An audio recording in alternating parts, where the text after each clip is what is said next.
when the Brahmana happened to be a teacher's son. Arjuna arrested Aswathama, knowing perfectly well that he was the son of Dronacharya. Krishna also knew him to be so, but both of them condemned the murderer without consideration of his being the son of a Brahmana. According to revealed scriptures, a teacher or spiritual master is liable to be rejected if he proves himself unworthy of the position of a guru or spiritual master. The guru is called also an acharya, or a person who has personally assimilated all the essence of the Shastras and has helped his disciples to adopt the ways. Aswathama failed to discharge the duties of a Brahmana or teacher, and therefore he was liable to be rejected from the exalted position of a Brahmana. On this consideration, both Lord Shri Krishna and Arjuna were right in condemning Aswathama. But to a good lady like Draupadi, the matter was considered not from the angle of Shastric vision, but as a matter of custom. By custom, Aswathama was offended, Aswathama was offered the same respect as offered to his father. It was so because generally the people accept the son of a Brahmana as a real Brahmana, by sentiment only. Actually, the matter is different. The Brahmana is accepted on the merit of qualification and not on the merit of simply being the son of a Brahmana. But in spite of all this, Draupadi desired that Aswathama be at once released, and it was all the same a good sentiment for her. This means that a devotee of the Lord can tolerate all sorts of tribulation personally, but still such devotees are never unkind to others, even to the enemy. These are the characteristics of one who is a pure devotee of the Lord. Thus ends the wonderful transcendental Bhaktivedanta purport. Om Ajnanatimirandasya Jnananjana Chakshurunmilitam Yena Tasmai Shri Gurave Namaha. Nama Om Vishnupadaya Krishna Prishtaya Bhutale Srimate Bhakti Vedanta Swami Niti Namine Namaste Saraswate Deve Gauravani Pracharine Nirvishesha Shunyavadi Pashyatya Deshatarine Krishna Chaitanya Prabhu Nityananda Shri Advaita Gadadhara Srivasadi Gaura Bhakta Vrinda Hare Krishna Krishna Krishna Hare Hare Hare Rama Rama Rama Hare Hare.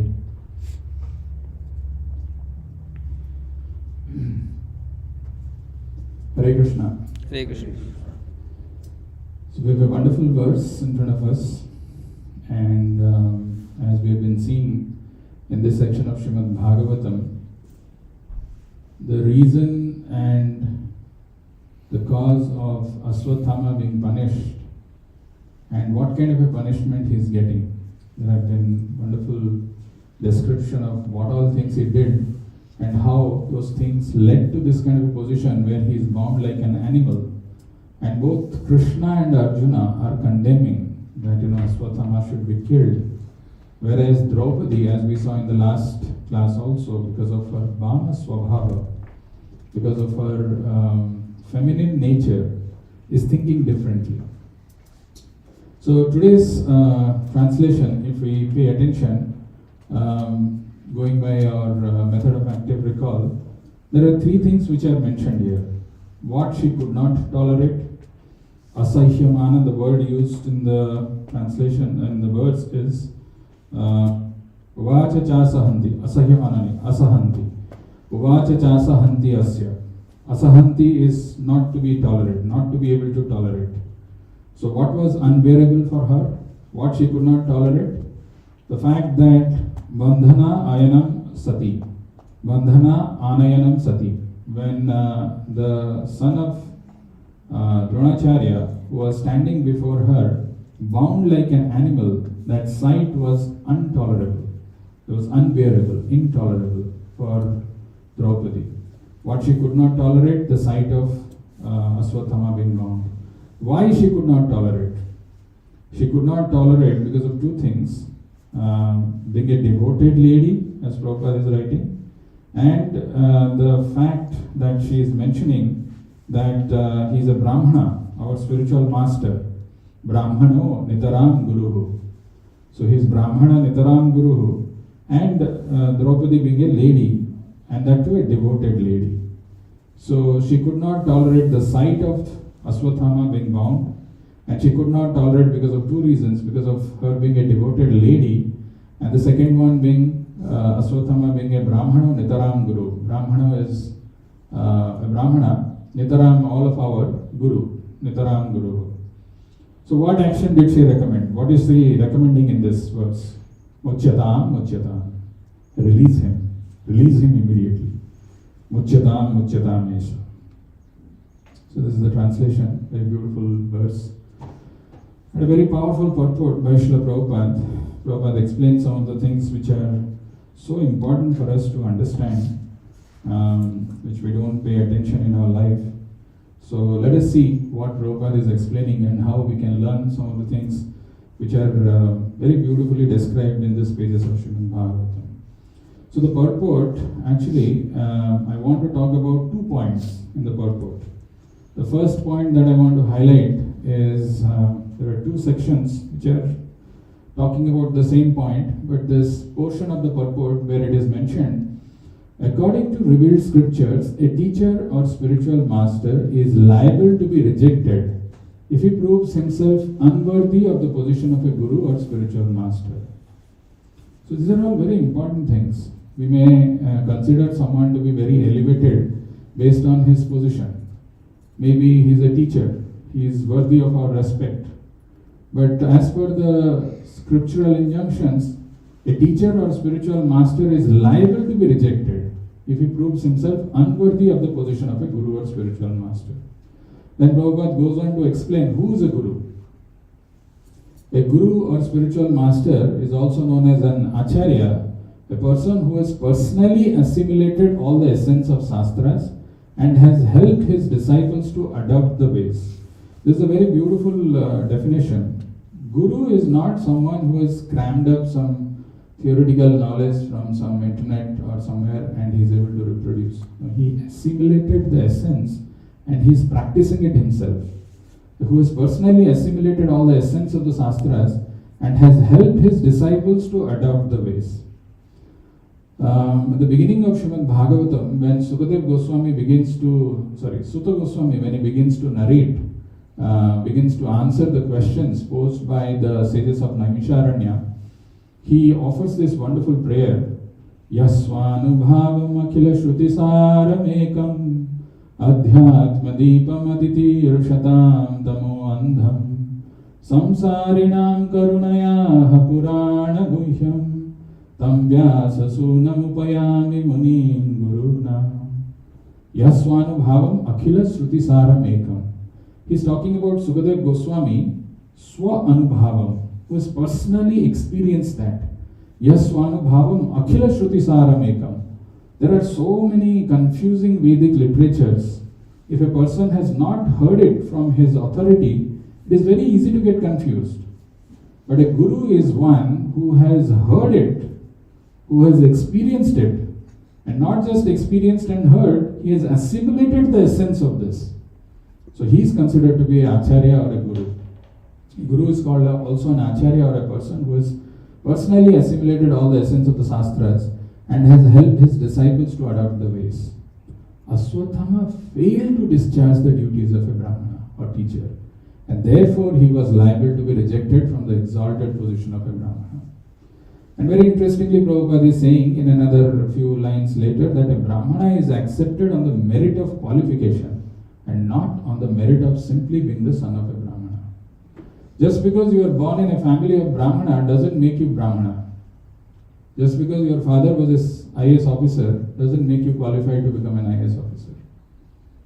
So what happens, sometimes some people get the position somehow. Suppose you have been made as, not like an IAS officer, because you can't become like that, but some very important position has been given. But if you lack the qualification, at least you should endeavor to get those qualifications. If you don't have the qualification and something is given to you, then it's a matter of time when you will misuse and you will fall down. So that is why even in Bhagavad Gita, when Krishna talks about the division of the society based on the Varna and Ashrama, he says, Chatur Varnam Maya Shrishtam Guna Karma Vibhavasa. Not just because you are born in a particular family, you automatically become qualified to become a Brahmana or a Kshatriya. Guna Karma Vibhavasa, by the quality and the actions that we are performing. So similarly here, it's also important to know that Prabhupada is saying a Brahmana is accepted on the merit of qualification. Some people become devotee or they take up to this path of devotion, but ultimately they don't realize who is a devotee. What is the qualification or what is the definition of a devotee? Is a devotee someone who is just changing his external appearance from that of whatever ordinary materialistic people are wearing to dhoti kurta and something like kanthimala? Is he becoming a devotee? Or what else is there? There are a lot of qualifications of a devotee, and we will see that. Prabhupada explains that in the purport very nicely. How we just can't claim ourselves to be devotee unless we possess those qualifications. Moving on, so we spoke about this. Actually, why this kind of confusion is happening, because Draupadi is telling Muchyata, Muchyata, and Krishna and Arjuna, they are condemning the action of Aswathama. They are saying he is liable to be killed, punished and rejected. Why this is happening? The reason why this is happening is because conditioned living entities, that's all of us who have taken birth in this material world, we have got this inherent 4 defects. What are the 4 defects that we have? First thing that we have is our senses are imperfect. Imperfect senses means we really can't perceive something is going on beyond the 4 walls of this house. Who's talking what? What's happening? We can't see it. Our eyes have limitations. We can't see all the colors which are available in this material world. We can't hear. We can't smell everything. We can't touch and taste everything. There are limitations. Eyes can see only certain things. Ears can hear only certain things.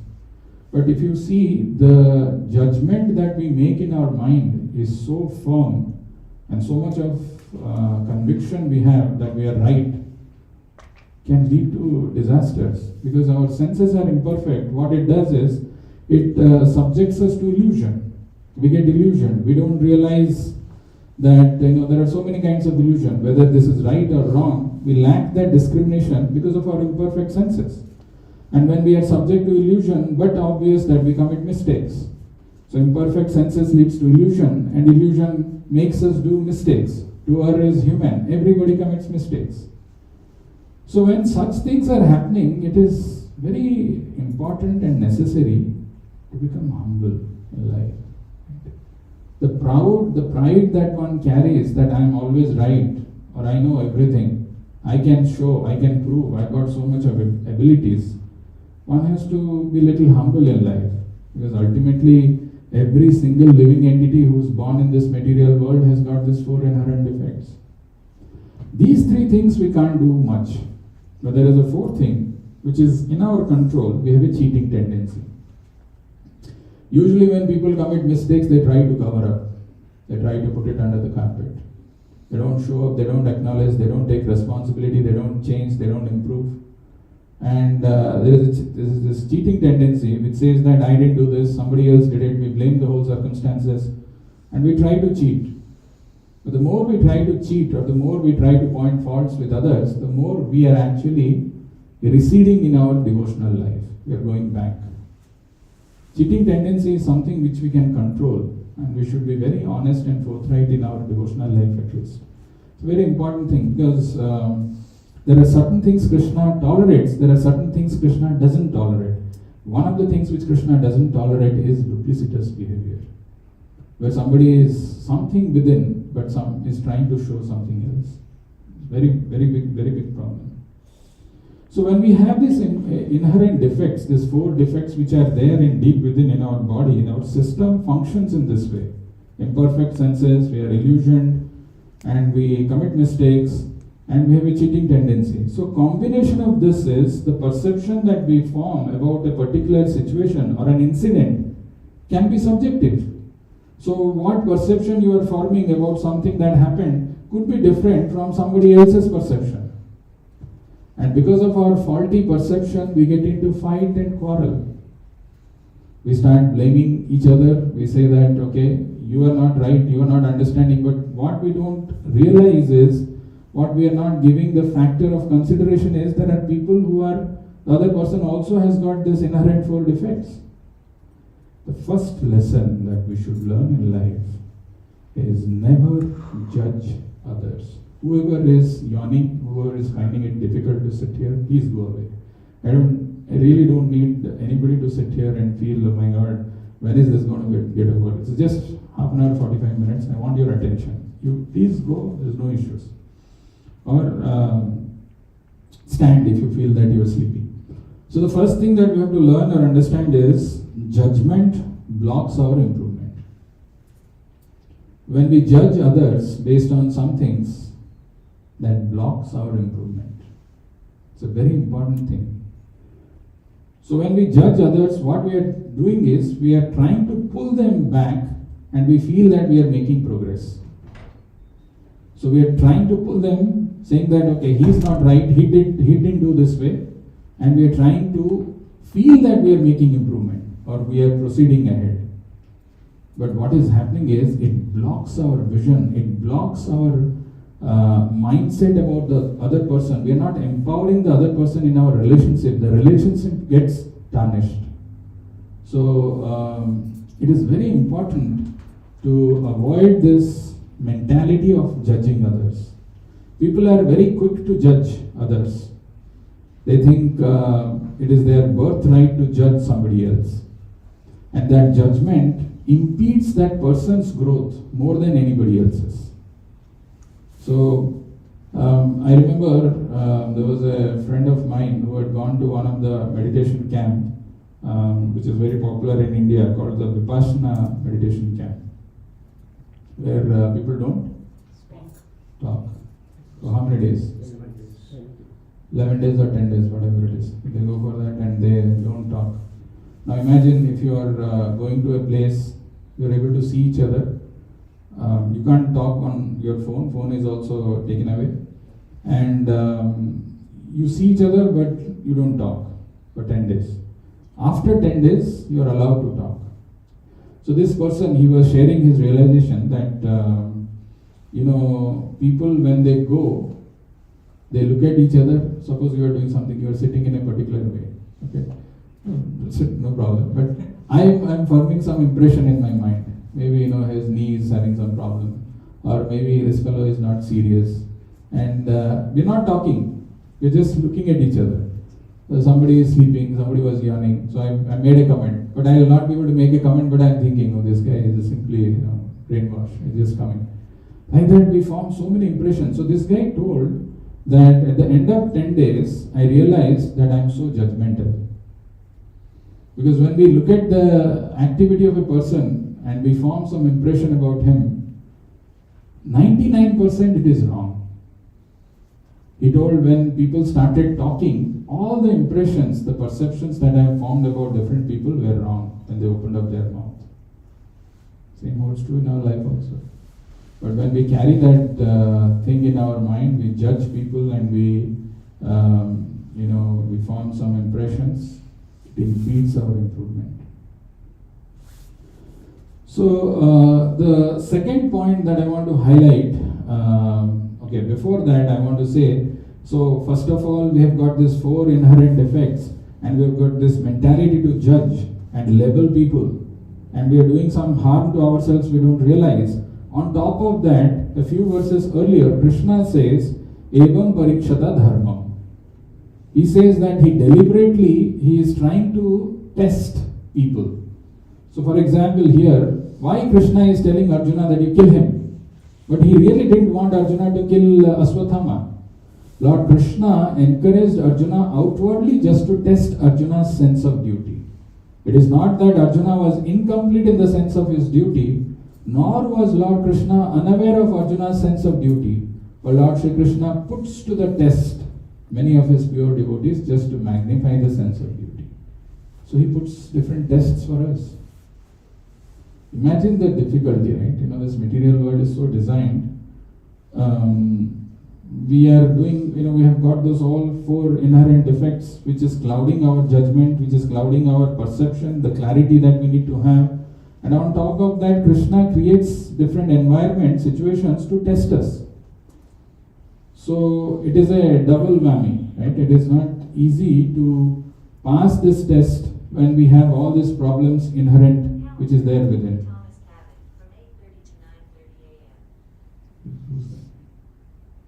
What is it? Where is it from? Okay. So this is a very difficult situation. So what should happen then? What should we do? Very interestingly, the second point which Prabhupada is mentioning, which we should pay attention, and that's what I wanted to discuss, is that this means that a devotee of the Lord can tolerate all sorts of tribulation personally, but still such devotees are never unkind to others, even to the enemy. These are the characteristics of one who is a pure devotee of the Lord. There are situations, so this is a very powerful point. A devotee of the Lord can tolerate all sorts of tribulations personally, but still such devotees are never unkind to others, even to the enemy. These are the characteristics of one who is a pure devotee of the Lord.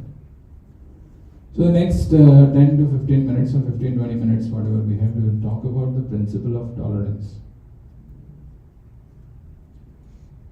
In the battlefield, when an army officer goes and fights and wins the battle, he is given a lot of medals. Right? This internet connection is unstable from the beginning, some issues with this. So you can see, how they are loaded with so many medals, right? Similarly, in the battle of our material existence, in this battle of our life, we get some medals, and those medals are called Titikshava, Karunikaha, Suhruda Sarvadehina, Ajata Satravaha, Sandaha, Sadhava, Sadhubhushana. The ornament of a devotee, when he loses maybe the material battle, but exhibits this proper symptoms or behavior, Titikshava. Titikshava is to be tolerant. Karunikaha, merciful. Suhruda Sarvadehina. The symptoms of a sadhu are that he is tolerant, merciful, and friendly to all living entities. He has no enemies. He is peaceful. He abides by the scriptures, and all his characteristics are sublime. These are the real ornaments or the medals of a devotee. A devotee doesn't become devotee just by carrying a chanting bag or having kantimala or wearing dhoti kurta. The devotee's symptoms are manifested when he exhibits this, when he wins these battles, where he is provoked, but he shows titikshava, karunikaha, where he is tolerant, he is merciful, he is able to forgive. Suhruda Sarvadehina, he is friendly, he is inimical to none. Ajata Satru, Shantaha, he is peaceful. That is the real ornament of a devotee. So there are 4 points that I want to talk about. What Lord can tolerate and what the Lord cannot tolerate. And what devotees should tolerate and what the devotees should not tolerate. First, let's see what the Lord can tolerate. Very interesting, because this is an important point to know. If we think that the Lord is not at all tolerant, our motivation to practice devotional service, it will not come. Very interestingly, the Lord actually tolerates all our mistakes and anarthas. He is very, very kind and merciful, and he tolerates all this. Okay, it's gone. He is very, very kind and merciful, and he tolerates all our mistakes and anarthas.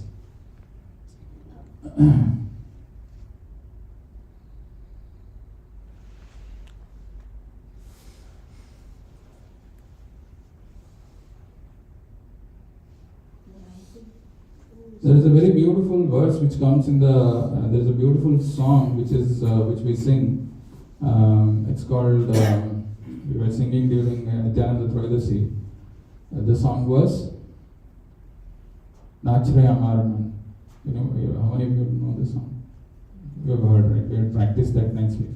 In that, there is one line which comes for Nityananda Prabhu. It says, मार के प्रेम दे अपराध तो नाई है.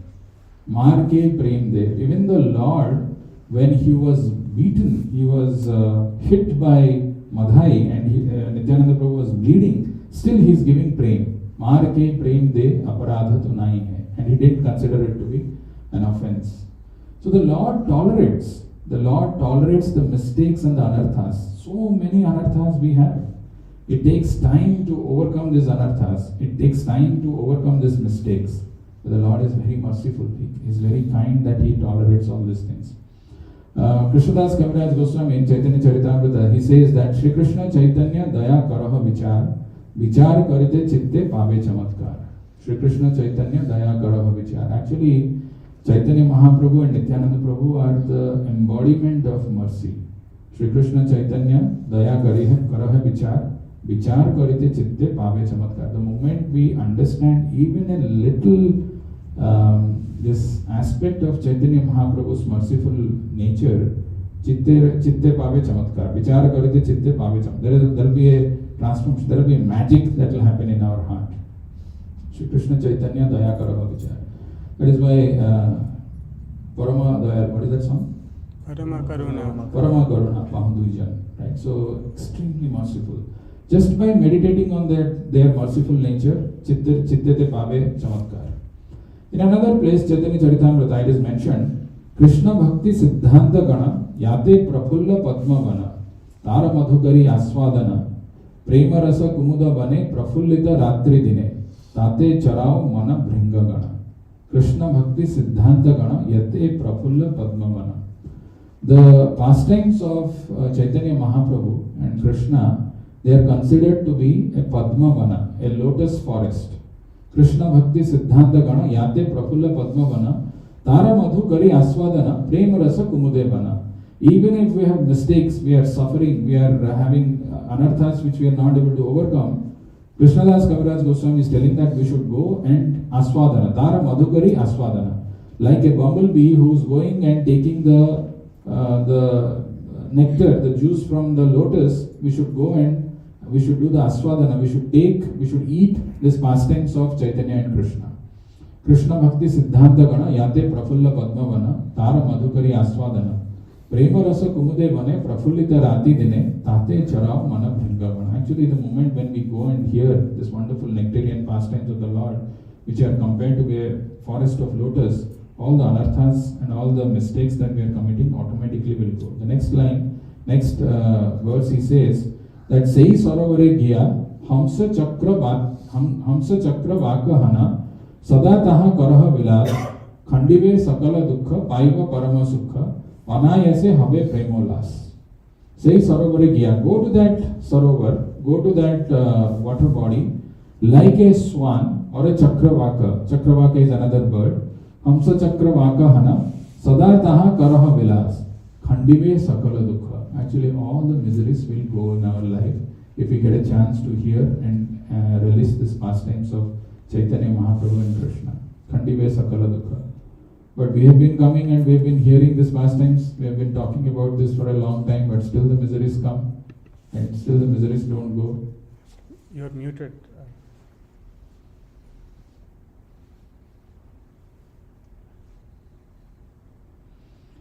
Still the miseries don't go. We are coming and we are attending the sessions for so long. Then what is the meaning of Khandive Sakala Dukha? All the dukhas or the miseries will go. Khandive Sakala Dukha. When it will go, or what is the meaning of that word Sakala Dukha? The miseries will remain in our life. Khandive Sakala Dukha means our response to them will change. Because of taking to this path of devotion or spirituality, by hearing those wonderful nectarian pastimes, when like a bumblebee we are aswadan, we are relishing those pastimes of Krishna and Chaitanya, Khandive Sakala Dukha. That's what Prabhupada explains. And then he says, actually the merciful devotees of Chaitanya Mahaprabhu, what they do, they shower the Ye Amrita Anukshana Sadhu Mahanta Meghagana. Like the merciful cloud, they are showering this Amrita, they are showering this nectar. Ye Amrita Anukshana Sadhu Mahanta Meghagana Vishwa Dhyane Kare Varishana ताते फले अमृत फल भक्त खाए निरंतर तारसे से जिए जगजाना.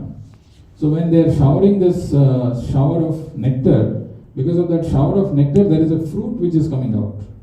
And the tate phale amrita phala, that phala is also nectar, and that nectar is relished by people who are entering into that ocean, in that sarovar. And when they are finishing eating that nectar, that phala, they are distributing it to others.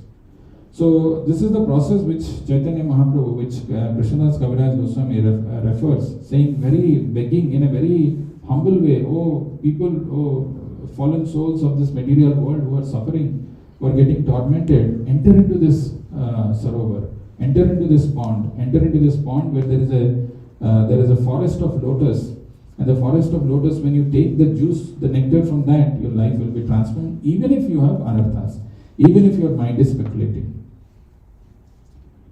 So what the Lord cannot tolerate? The offenses against the lotus feet of the Vaishnavas.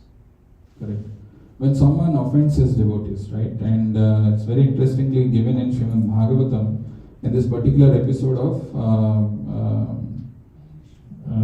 Ambarish and Durvasa.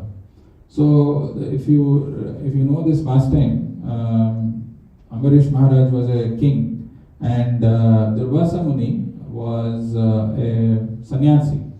So as it happened in this, that he offended, and he runs, he goes to Vishnu. There he says, Ajanadate Paramanubhavam. I didn't know, I committed this offense ignorantly. I had no idea that I'm committing this offense. Ajanata, out of ignorance I have done. Now I have come to you, why don't you save me? So Krishna says, Aham Bhakta Paradhina. I am actually controlled by my devotees. I can't help anything. You have to go back to the same devotee against whom you have offended, and you have to ask for forgiveness. So at that time, actually Durvasa Muni questions Vishnu that you are just talking about Ambarish, what about me? I am also your devotee. And I have come here now, the Sudarshan is not leaving me. So what should don't you have any consideration for me? That time Lord says, what have you given to me? And look at what Ambarish has given. Ambarish has sacrificed his Dara, Griha, Dara, Sutta, Brateshu, everything he has sacrificed. His house, his wives, his children, everything he has sacrificed to me. He is completely, surrendered soul. What about you? You have not given anything. You are still carrying everything. The position, even though you are a sannyasi, those positions are still there with you. This is what the verse which Bhagavatam talks about. How can I leave him in this kind of a distress when he has completely surrendered, he is completely dependent on me? So an offense against the feet of a Vaishnava is something which the Lord never tolerates, as we can see in this verse. Is there anything else that the Lord doesn't tolerate?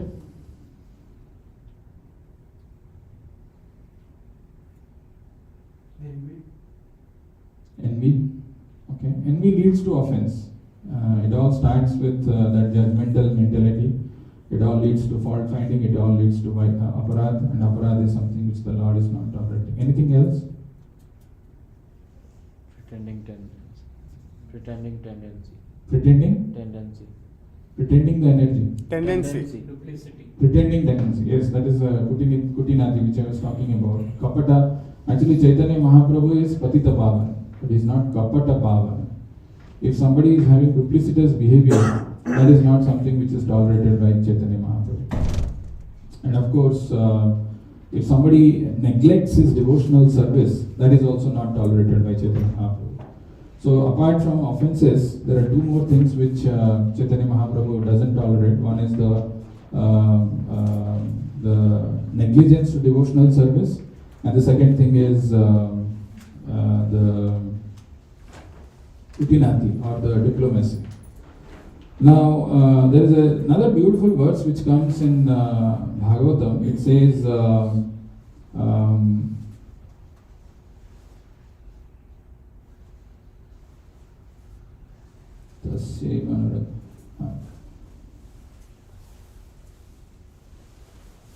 that we may have all these offenses, we may have all these mistakes and anarthas in our life, but if we constantly engage in devotional service, pragalbhaya, with intensity, then the Lord somehow or other forgives our mistakes. He doesn't take offenses in mind.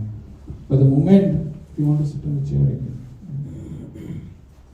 So, but the moment we, we give up the devotional service, then the Lord doesn't tolerate. Okay, what the devotees should tolerate? Okay, there is one more thing. When someone transgresses the Vaishnava etiquette, then the Lord doesn't tolerate. And the example is, as we can see in this, Roma Harshana Sutta is being killed by Balaram.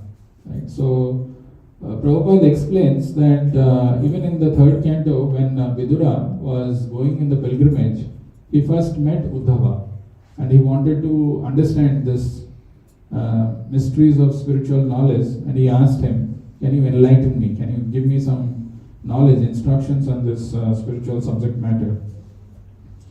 Uddhava at that time said, well, when Krishna was personally present, me and Maitreya Muni, we both heard it from Krishna. And since Maitreya Muni is very close by, it is not wise for me to talk. It's a very important principle. This is the principle of Maryada Vyatikrama.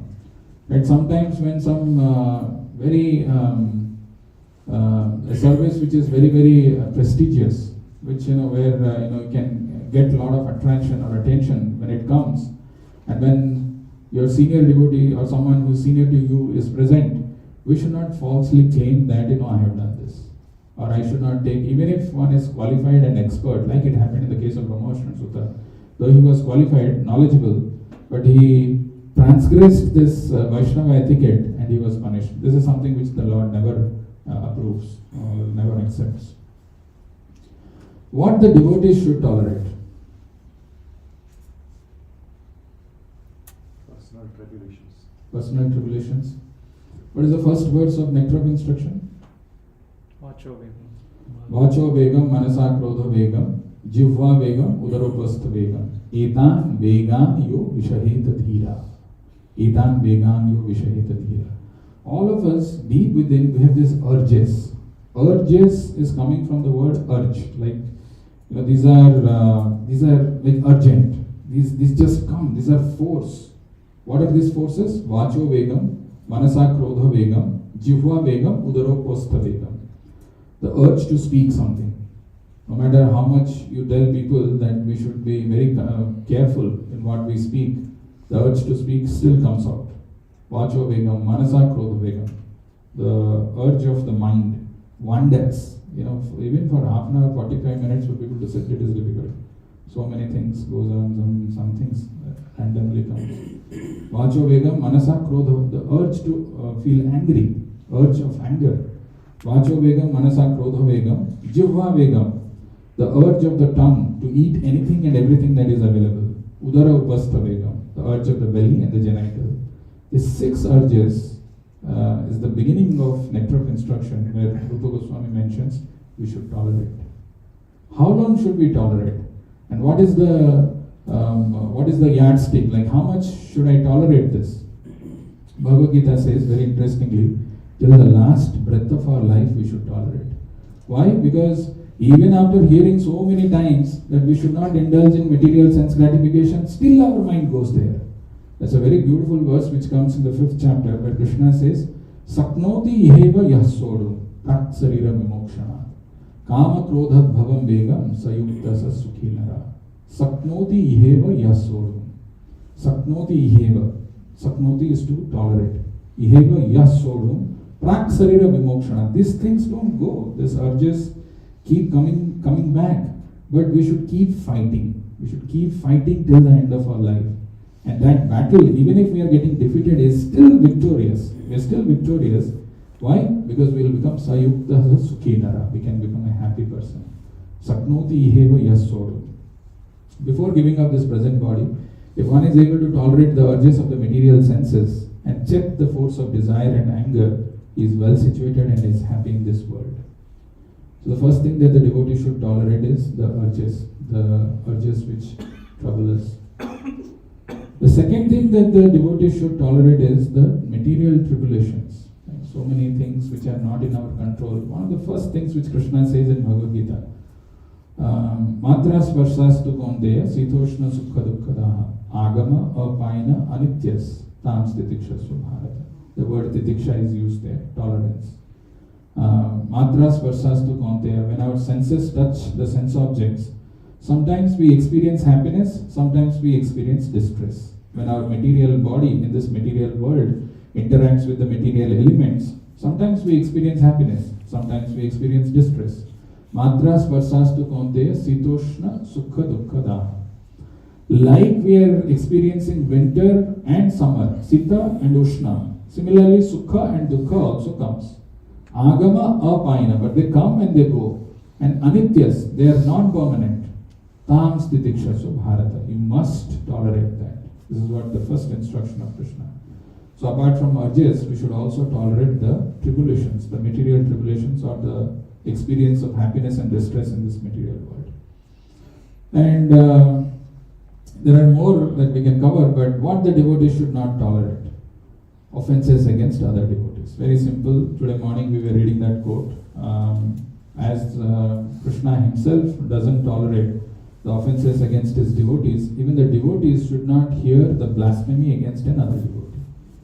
What the scriptural injunction is to cut the tongue of that offender, but that is impractical. At least a person should leave from that place and not be there and hear that. So offenses against other devotees we should not tolerate. So to conclude, in summary, what we discussed today was this 3 points which are mentioned in the translation, which says what she could not tolerate, why she could not tolerate, and what action did she recommend. What she could not tolerate the sight of Aswathama being bound like an animal. Why she could not tolerate? Because of her devoted lady, because she was a devoted lady, because of her Bhama Swabhava, feminine nature, she could not tolerate that. And because of his, because the fact that there are 2 reasons which, because he was a son of a Brahmana, Nitaram Guru. He was a son of a Brahmana, and a Brahmana is considered to be a Guru. So she could not tolerate that. And what action did she recommend? Muchyatam, Muchyatam. Free him. And we saw that purport. The first point that we took is, even a Guru can be rejected.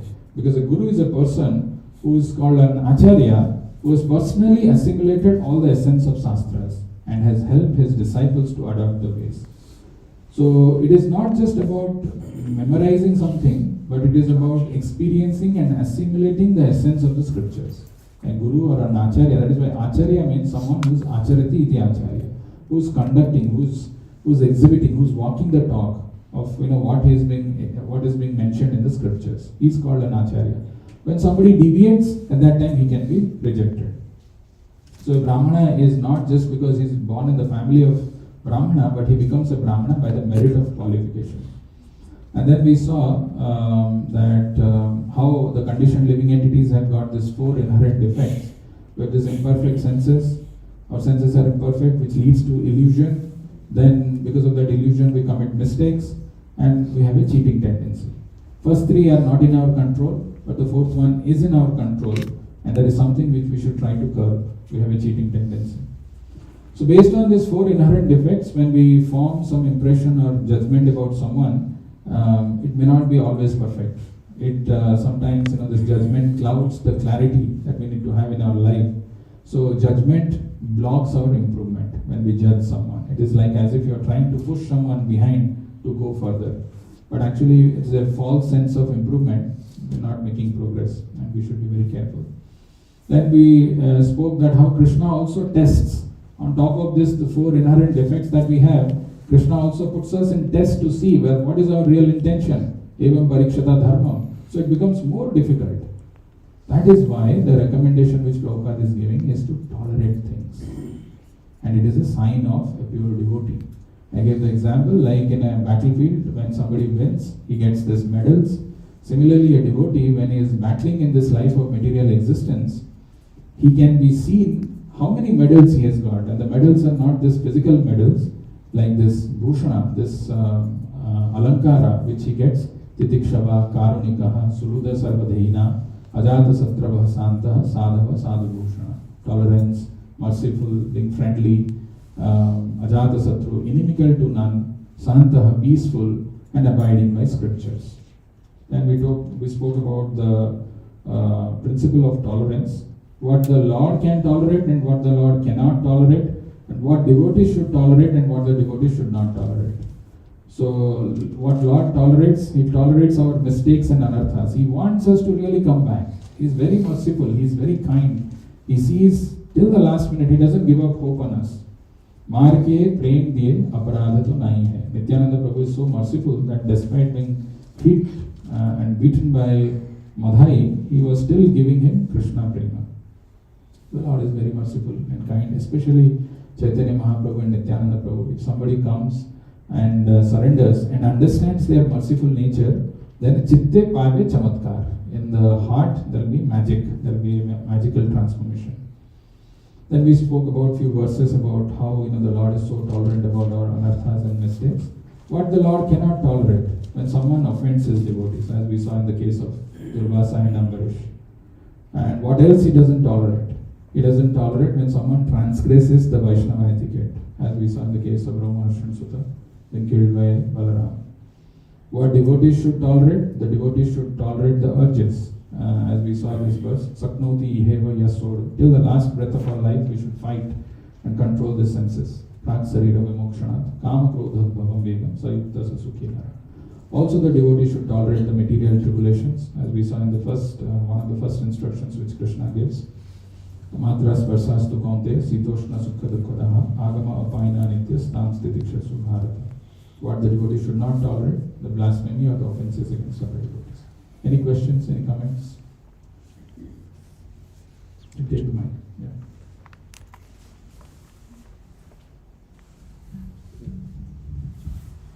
Hare Krishna. Hare Krishna. My question is regarding the rejection of spiritual master or any authority. So there are three principles we talk. We can reject authority based on their behavior if they don't follow Shastra. Then because they are devotee, Krishna also says they might do some mistakes. We have to be tolerant and not point their mistakes. And also because they are devotee, by rejection we might offend them. So how do we do this? Good question. So when it comes to spiritual master or authority, one has to be very careful. It is some of the Vaishnavas' activities are difficult to fathom. Vaishnava Kriya Mudra, Na Bhikya Bujhaya, something is there in Chaitanya Charitamrita. You can't fathom it. So before you come, sorry, what is that? Bhikya Bujhaya. So if it is ordinarily with our faulty material senses and intelligence, it is difficult to fathom. So when something like that comes in your life, of course, we have a history in this ISKCON, right? So many things happened all around and all. One has to take guidance from experience and senior devotees. So even in material world, there is this principle of check and balance, right? Somebody who's given certain power, there are certain check and balance where people, they see whether he is following all the rules and regulations, whether he is competent enough to comply with all those things. If not, then there is a decision has to be taken. Same holds true here also. When you see grossly things are getting wrong, the violation of 4 regulative principles, for example, or grossly something which is against the scriptural injunctions, that times we have to be very careful, in accepting the order. But when it comes to another devotee, a Vaishnava, who is finding it difficult, first thing is we should try to inform it to his authority, maintain distance, but at the same time understand that all of us can have anarthas. So it is better not to judge somebody else and see the faults, because the other's faults become magnified in our eyes, but we don't see our faults. Maybe the devotee is trying to overcome them. So that time we need the principle of tolerance. But someone who is in an authority, in the position of authority, and if there is something which you find, it is better to take a decision in association with devotees, not form some judgment or this thing in the mind and outrightly reject, only to realize that your understanding was wrong. Like for example, I think I had shared this once. There was one devotee who came and told another senior devotee that the other devotee, he considers you to be a fool. So the senior devotee said, "Is it really true?" "Yes, Prabhu. He is telling that you are a fool." So that senior devotee called the third person, the other person about whom he was talking, and he asked him, "Why are you considering me to be a fool?" Directly. So that person told, No, I actually told what you told was not appropriate at that point in time. So then again he called the first person. So why did you say he's a fool? No, in my mind I thought because he's telling what you told at that time is inappropriate, that means he's considering you to be a fool. That has not been spoken. But in his mind he has formed this kind of an impression and he's telling that he called you to a fool. This is where the problem lies. Right? So a person has to have the maturity to see whether the words spoken are really spoken or not. Because many times when little harm happens to us, we magnify that problem. ऐसा कर दिया, मारा मुझे, ये कुछ नहीं हुआ है. Actually, nothing has happened. He just didn't look at it. That's all it is. But that the problem becomes magnified. It grows out of proportion in our mind because we attach our emotions, sentiments. 10 साल से आ रहा हूँ, खाना नहीं दिया, प्रसाद नहीं दिया, भगा दिया. Something happens. But prasadam was over, not that somebody deliberately didn't give. So unless we clarify and we form some judgment in our mind, we will do mistake. That's why we need to have the association.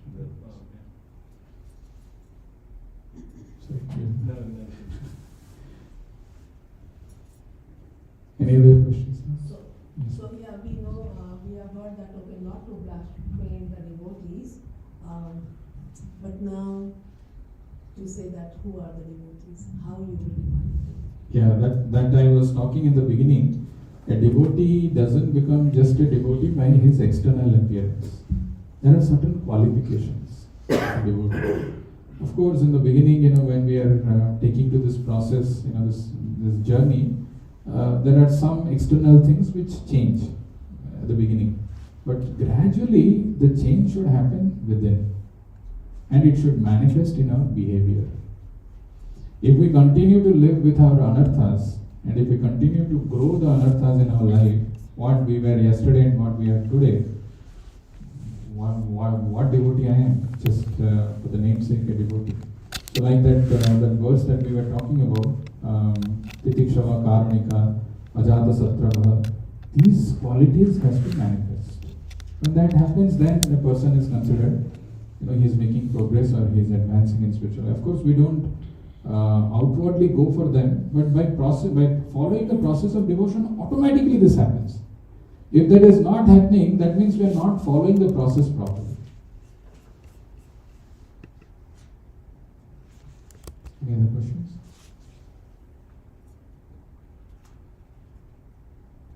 Right. No questions. We'll stop here. Granthra Srimad Bhagavatam ki Jai. Srila Prabhupada